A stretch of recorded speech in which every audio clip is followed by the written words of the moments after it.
လက်ရှိ title race မှာဒါရှင်ပြိုင်တဲ့အသင်းတွေကထိတ်ဆုံးက2သင်းချန်ပီယံလိမှာလည်းဆရာကြီးတွေပါဆိုတဲ့စပိန်နဲ့ဂျာမန်မြေတွေကဘလူးတွေရောတဲတွေပါတီးထားတဲ့2ကောင်လန်ဒန်ရဲ့ Stamford Bridge မှာတွေ့ပါမယ်အာဆင်နယ်ကပွဲတိုင်းအောင်ဒါဂျုံကြီးကျက်ရှိနဲ့ပဲဖီအားမရှိသလိုဒါကစားပြနေပြီးတော့ physical ရော mental ဘိုင်းမှာရင့်ကျက်လာတဲ့အာဆင်နယ်ကိုကျွန်တော်တို့မြင်တွေ့လာရပါမယ်ချက်စီးကလည်းဒါအခုနောက်ပိုင်းမှာတောက်လျှောက်ကိုဒါပုံစံကောင်းတွေပြန်ရလာပြီးတော့ချန်ပီယံလိမှာဟန်စီဖလစ်ကဘာစီလိုနာကိုလည်းဂိုးပြတ်သိပ်ထားပြီးယုံကြည်မှုမြန်မာတွေကတိုက်တယ်ကိုဒါဘယ်လောက်ထိဖိအားပေးပြီးလိုက်နိုင်မလဲကြည့်ရမှာပါ2021နောက်ပိုင်းတွေကနိုင်မရသေးတဲ့အာဆင်နယ်ကိုဒီပွဲမှာချက်စီတို့အကောင်းဆုံးဘောင်းဖက်ပြန်လုပ်ပြီးတော့ဒါလက်စားချီအနိုင်ယူပြနိုင်မလားစောင့်ကြည့်သွားမယ်ပွဲပါဗျပွဲထွက်လူစင်းအနေနဲ့ကတော့အရင်ပွဲတွေအတိုင်းပြန်ပါလာဖို့များပြီးတော့ဒါ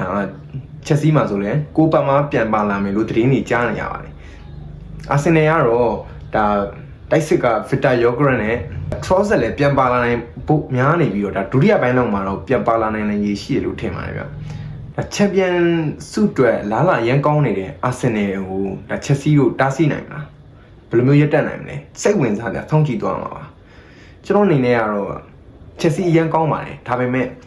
အာဆင်နယ်ကိုရပ်တန့်မှုတော့ဒါမလုံလောက်သေးဘူးလို့တော့ကျွန်တော်ထင်ပါတယ်ညီကိုရောဘယ်လိုထင်ကြလဲပြင်လေးဟောင်းမှန်မှာလွတ်လပ်ရေးသွားနိုင်ပါတယ်ဗျအားလုံးပဲ peace ပါ